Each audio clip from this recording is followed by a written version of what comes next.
చదువుకున్నవాడేమో లాజికల్గా వెతుక్కుంటాడు, చదువు లేనివాడేమో పసిబిడ్డలాగా నమ్ముతాడు. మీకు ఒక చిన్న విషయం చెప్పనా? 5 రొట్టెలు 2 చేపలు యేసు ప్రభుకి ఇచ్చింది ఎవరు? పెద్దగా చెప్పండి. చిన్నోడు.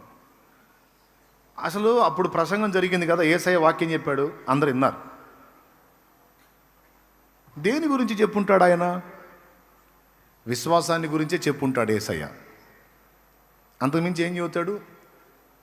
పరలోక రాజ్యం సమీపించింది, దేవుని రాజ్యం వచ్చేస్తుంది, మారు మనసు పొంది సువార్తను నమ్మండి, దేవుని యందు విశ్వాసం ఉంచండి అని ఖచ్చితంగా విశ్వాసాన్ని గురించి మాట్లాడుంటాడు. వేలాది మంది అక్కడ ఉన్నారు, అందరూ విన్నారు. నాకు ఒక మాట చెప్పండి, మీరు పసిబిడ్డ దగ్గర 5 రొట్టెలు 2 చేపలు ఉన్నప్పుడు కనీసం మిగిలిన వాళ్ళ దగ్గర కనీసం కొద్దిగా ఉండదా? పెద్దగా చెప్పాలి. కొద్ది గొప్పన ఉండవా వాళ్ళ దగ్గర? దాదాపు పురుషులే 5,000 మంది అంటే స్త్రీలు ఇంకా అంత వేసుకోండి, పిల్లలు ఇంకా అంత వేసుకోండి, కనీసం 12 నుంచి 15,000 మంది అక్కడ గుంపు. ఓకేనా? సరే, వాళ్ళు ఉన్నారో లేదో రాయబడలేదు, 5,000 పురుషులే అన్నారు అనుకో, అది పురుషులందరూ గ్యాదర్ అయినటువంటి కూటం అనుకుందాం, 5,000 మంది జెంట్సే అనుకుందాం. పిల్లోడి దగ్గర 5 రొట్టెలు 2 చేపలు ఉన్నప్పుడు మిగిలిన వాళ్ళ దగ్గర కనీసం 1 రొట్టెన్నా ఉండదా? 2 రొట్టెలన్నా ఉండవా? 4 చేపలన్నా ఉండవా? మీకు దండం పెడతా చెప్పండి. డౌట్ లేదుగా? మరి ఉంటే యేసు ప్రభు ఇచ్చిన పిలుపుకి పిల్లవాడు కదిలాడు, కానీ అంతమంది పెద్దోళ్ళు ఉండి ఒకడన్నా నా దగ్గర ఈ 4 చేపలు ఉన్నాయని రాలేదేందండి? నా దగ్గర ఈ 2 చేపలు ఉన్నాయి, లేకపోతే ఈ 2 రొట్టెలు ఉన్నాయని రాలేదేంది? ఎస్, వాళ్ళు ఏమనుకున్నారు చెప్పనా? వాళ్ళ దగ్గర కనీసం 1 చేప అన్నా 1 రొట్టె అన్నా ఉండొచ్చు. కానీ వాళ్ళు ఏమనుకున్నారు తెలుసా? లాజికల్గా ఆలోచించారు.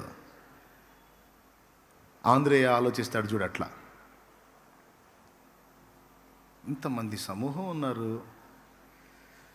నా బొట్టలోనేమో 4 రొట్టెలు 8 చేపలు ఉన్నాయి, కానీ ఇంతమందికి సరిపో.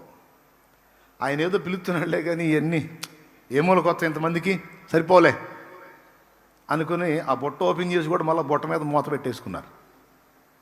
ఖచ్చితంగా అదే జరిగి ఉండాలి. లేకపోతే చిన్నోడు గదిలినప్పుడు అందరూ గదిలి రావాలిగా.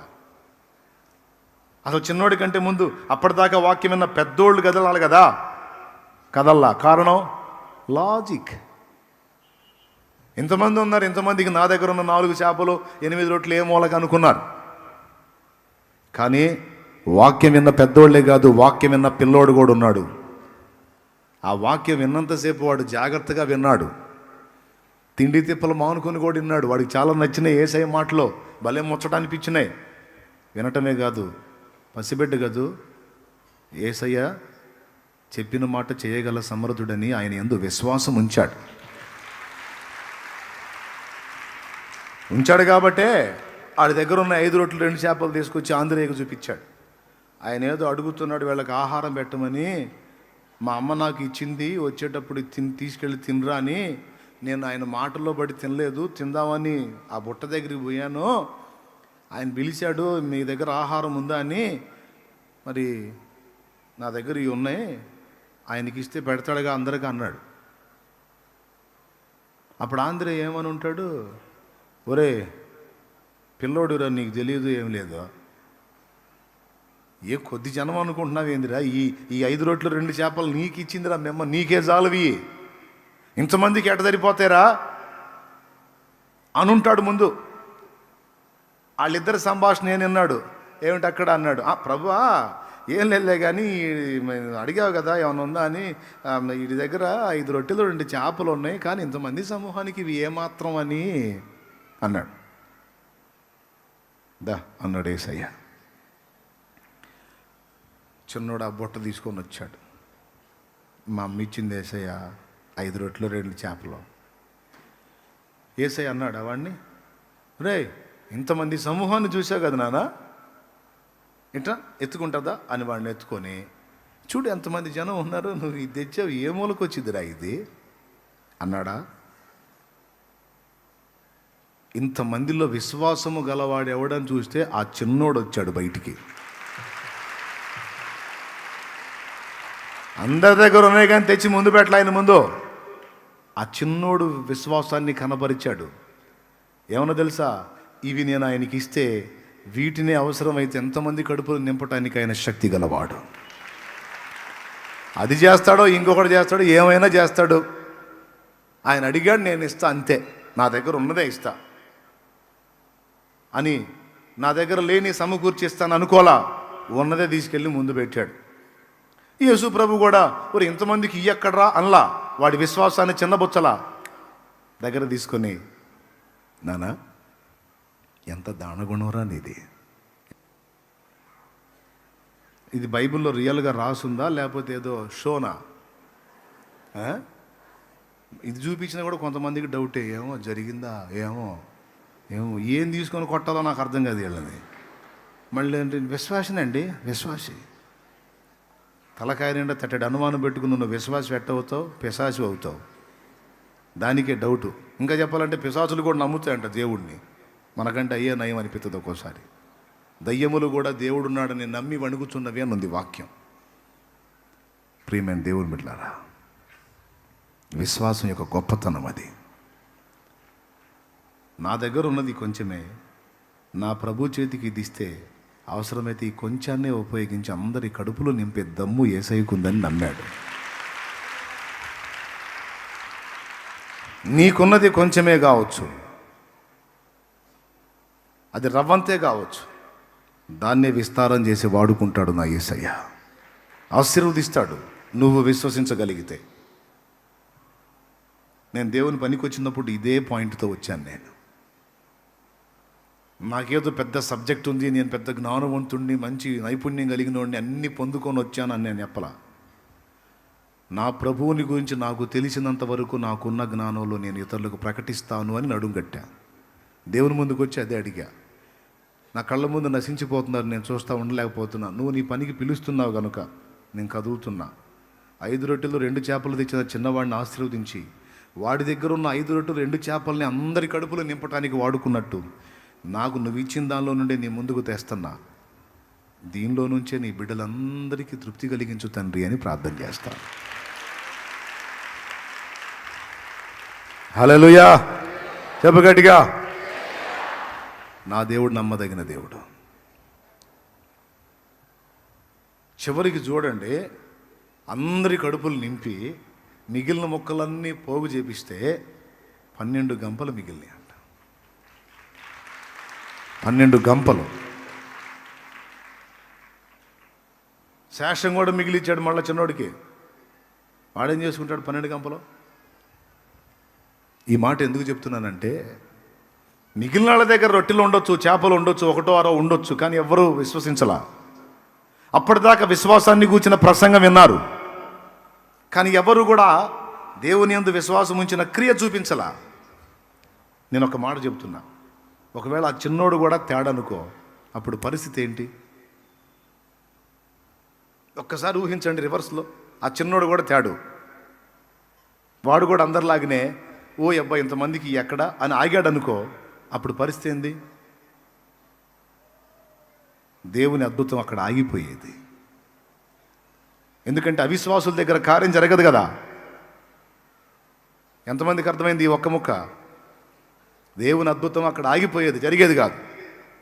ఆ పసివాడైనా సరే విశ్వాసపు పాత్ర తీసుకొని వచ్చి చూపించాడు కనుకనే దేవుని అద్భుతం అక్కడ అంతమంది చూసి దేవుని మహింపరిచారు.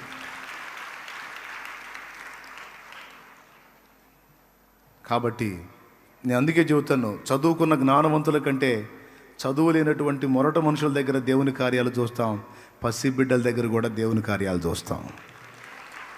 వాళ్ళు ఖచ్చితంగా చెప్తారు తెలుసా, మమ్మీ ఎందుకు మమ్మీ ఏడుస్తున్నావు, రా ప్రార్థన చేద్దాందా, ఏసై చేస్తాడు అంటాడు వాడు. ఊరుకోరా, ఏసై చేసేది లేదు ఏం లేదు, ఊరుకోరా అంటే, ఏంటి మమ్మీ శాలేమన్ ఏం చెప్పాడు, మమ్మీ ఏం చెప్పాడు శాలేమన్, ప్రార్థన చేస్తే ఏసై చేస్తాడు, రాను అంటాడు. ఏవా అంటది. ఏమో ఇద్దరులు ఎవరు సోదరుళ్ళు? ఏమేమంటుంది? ఏపా సోది ఏంటో జరిగేది, ఆయన చెప్పాడు ఇది చెబుతాడు అంటుంది. వాడు ఆశ్చర్యం, అన్నేమో అట్ట చెబుతాడు, మా అమ్మేమో ఇట్ట అంటుంది. ఎవరిని నమ్మాలో ఏమని వాడు అయోమయంలో పడతాడు. స్తోత్రం, హల్లెలూయా. సిగ్గు తెచ్చుకోవాలా, పెద్దోళ్ళైన వాళ్ళు సిగ్గు తెచ్చుకోవాలా. వాడు పసిబిడ్డ, వాడు నమ్ముతున్నాడు. మమ్మీ నాన్నకి సమస్య వచ్చింది, ప్రార్థన చేయమన్నాడు కదా, చాలేమన్నా విశ్వాసంతో ప్రార్థన చేయమన్నాడు కదా, స్వస్థత వచ్చింది అన్నాడు కదా, రామ మీ ప్రార్థన చేద్దాం. పసిబిడ్డ విశ్వాసం. మీరు నమ్మండి నమ్మకండి, నా సొంత మేనకోడల జీవితంలో జరిగింది. వాళ్ళకు ఒక పాప, భార్యాభర్త ఇద్దరు కొన్ని కారణాలను బట్టి విడిపోయారు. విడాకులు కూడా అయిపోయినాయి. ఆ చిన్న బిడ్డ కొన్ని 7 ఏళ్ళు అయింది, 7 సంవత్సరాలు అయిపోయింది వాళ్ళు డివైడ్ అయ్యి. ఆ బుడ్డది పసిబిడ్డ ఉన్నప్పుడు విడిపోయారు. దానికి 7 సంవత్సరాలు దాటినాయి. మరి 7 ఏళ్ళు అంటే మరి వాళ్ళ లైఫ్లు బాగుండాలి కదా, తల్లిదండ్రుల చింత. మరి ఆ పిల్ల జీవితం ఏంది మరి అన్నట్లుగా ఆలోచించి నన్ను కదిలిచ్చారు. మరి అమ్మాయికి మరి విడాకులు అయిపోయినాయి కదా, అమ్మాయి లైఫ్ ఏంది, వాళ్ళ కుమార్తె మా నూరాల సంగతి. నేను దాని దగ్గరికి పిలిచా, బుడ్డదాన్ని, వాళ్ళ అమ్మని కాదు కూతుర్ని పిలిచా. దగ్గరికి తీసుకొని, అమ్మా మీ నాన్న మిమ్మల్ని వదిలేశాడు, 7 సంవత్సరాలు అయిపోయింది, మిమ్మ ఒంటరిగతిగా ఉంది, నువ్వు పసిబిడ్డవి. మరి మిమ్మ జీవితం ఏంటమ్మా, మరి ఏదన్నా ఆలోచన చేద్దామా అన్నా. అంటే నేను ఇష్టపడి కాదు, దాని మైండ్ తెలుసుకోవాలని అడిగాను. నిజంగా దేవుడే దీనికి సాక్షి. అయితే ఆ చిన్నది నా దగ్గరికి వచ్చి కన్నీళ్లతో అన్నది, మేనగోడలు కూతురు అంటే నేను దానికి తాతనే, అక్క కూతురు అన్నమాట. తాతయ్య మా డాడీ వస్తాడు తాతయ్య అంది.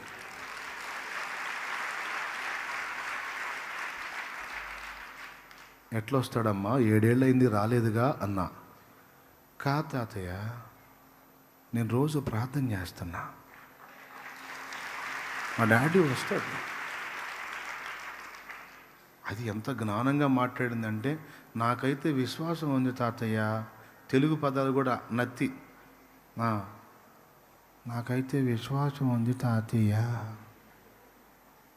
మా డాడీ వస్తాడు అంది. ఇక నేను ఫ్యామిలీకి వెళ్ళి చూశా. దాన్ని దగ్గరకు తీసుకొని కన్నీళ్లతో, యేసయ్యా ఈ చిన్నదాని విశ్వాసాన్ని నువ్వు సిగ్గుపరచవు.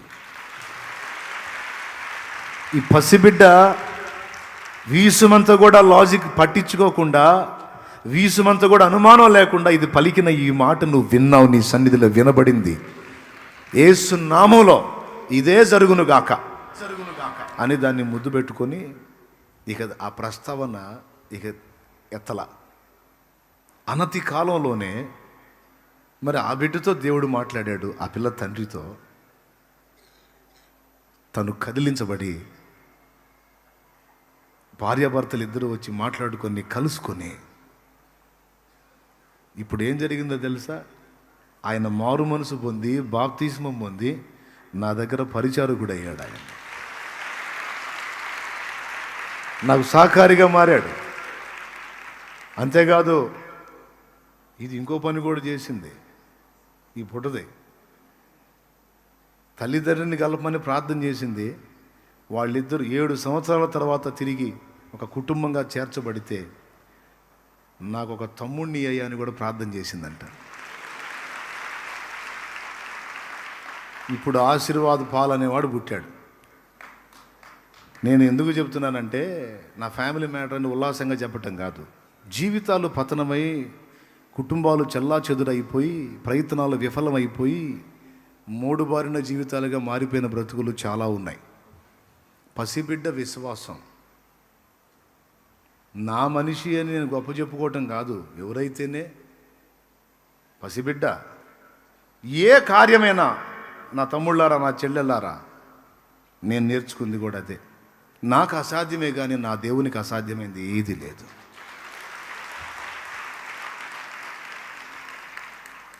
ఊళ్ళో కూటం పెడితే ఎవరన్నా వస్తారు కానీ 7-8 కిలోమీటర్ల అవతలికి పోయి ఆడో ఎడారిలో దేవులాడి పెడుతున్నాడు, ఎట్లా వస్తారా ఆడ అన్నారు.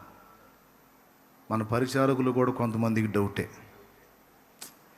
అన్న చర్చి దగ్గర పొలాల్లో అయితే బాగుంటుంది కానీ ఇంత దూరం ఏందో అనుకుంటేనే పరిచర్య చేశారు.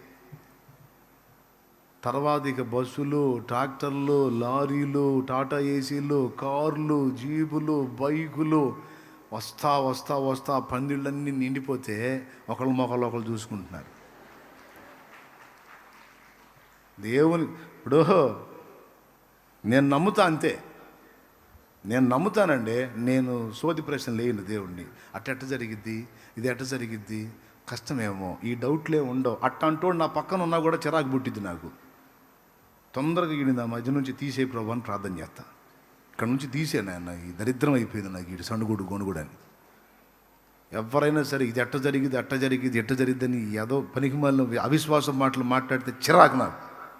పోస్ అవుతాను అనుకుంటా. విశ్వాసాన్ని వృద్ధి పొందించే మాట ఉండాలి మన నోట. మనకు అసాధ్యమే కానీ మన ప్రభువుకు సాధ్యం కాందేమీ లేదో, ఏసై చేస్తాడంతే. వాళ్ళకి అంతే చూశాను నేను. మీకు డౌట్గా ఉంది కదా ఇక్కడికి ఎవరు వస్తారని చూడండి. ప్రస్తుతానికి మాత్రం మీరేం ప్రశ్నలు అడగొద్దు, మీరు పరిచర్య చేయండి, ఏసై మీకు చూపిస్తాడని చెప్పాను. ఈ సంవత్సరం ఇంకా పెంచి పందిళ్ళు వేస్తే మళ్ళీ డౌటు. చూడండి అన్న, 3వ రోజుకి అది కూడా పట్టకుండా ఫుల్. మరి ఏం కార్యాలు ఇవన్నీ చెప్పండి. ఓ రాజకీయ నాయకుడు అంత మీటింగ్ పెట్టాలంటే కోట్లు ఖర్చు పెట్టాల.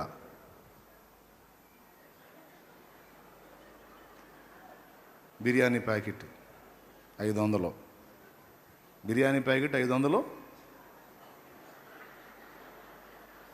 అవునా? మళ్ళీ వాడికి బస్సు, లారీ. అప్పుడు ఆ బిర్యానీ తిని దాగి లారీ ఎక్కి అప్పుడు వేస్తాడు కేకలు. దిగిన దాకా వేస్తాడు. దిగిన తర్వాత ఆప లారీ ఆప అంటాడు. ఏందిరా దిగింది, సరే తగలబెట్టండి వాడికి. మళ్ళీ కత్తి ఆపండి, ఏందిరండి ఆకలి అవుతుందంటే. నేనేం బిర్యానీ ఇచ్చానా? నేనేమన్నా ఎడారులోకి పరిగెత్తారు యేసు నామములో. హల్లెలూయా, హల్లెలూయా. ఆయన చేసే కార్యాలు ఆయన మాట్లాడితే జరిగిద్ది. ఈరోజు ఇంతమంది గ్యాదర్, మీ ఇంటికి వచ్చి నేను ఏమైనా పిలిచానా? మరి ఎందుకంటే హడావుడికి పరిగెత్తారు? ఆయన మాట్లాడాడు. నేను విశ్వాసంతో ప్రార్థన చేస్తా. ఈరోజు ఎవరితో మాట్లాడాలో, ఎవరిని కలుసుకోవాలో నువ్వే దర్శించు, తీసుకుంటా. నేను ప్రార్థించిన ఒక్కోసారి ప్రార్థన కూడా చేయకుండా అడ్డం పడతా. ఆయన నా బిడ్డలు ప్రార్థన చేస్తారు. వారి ప్రార్థన, నా ప్రార్థన, మీ ప్రార్థన ప్రతి ఆదివారం, శుక్రవారం విస్తారమైన ఆత్మలో. ప్రతి కార్యం అంతే. కాబట్టి మీ అందరికీ చెప్తున్నా, ఒక చదువు లేని విద్యావిహీనుడు విశ్వాసం ఉంచినట్టుగా, ఒక పసిబిడ్డ దేవుని వాక్యాన్ని నమ్మినట్టుగా నువ్వు నమ్మితే, విశ్వసించగలిగితే, ధైర్యం తెచ్చుకోగలిగితే ఎంత బాగుండు. నువ్వు దేవుని అలానే నమ్మగలిగితే ఎన్ని కార్యాలు చూస్తావు నువ్వు. కాబట్టి అనుమానాలు తీసేయి. చెప్పు, ఏం మందు? యేసు రక్తం మందు. చెప్పు, ఏం చెప్పింది? ఏం కొట్టాము ముసలమ్మ? యేసు రక్తం మందు అండి. దేవునికి మహిమ. చూడటానికి విశ్వాసం వెర్రిచర్యలాగా ఉంటుంది, కానీ చివరికి విశ్వాసం వెర్రిచర్య అన్నవాడు వెర్రోడైపోతాడు. అంతే.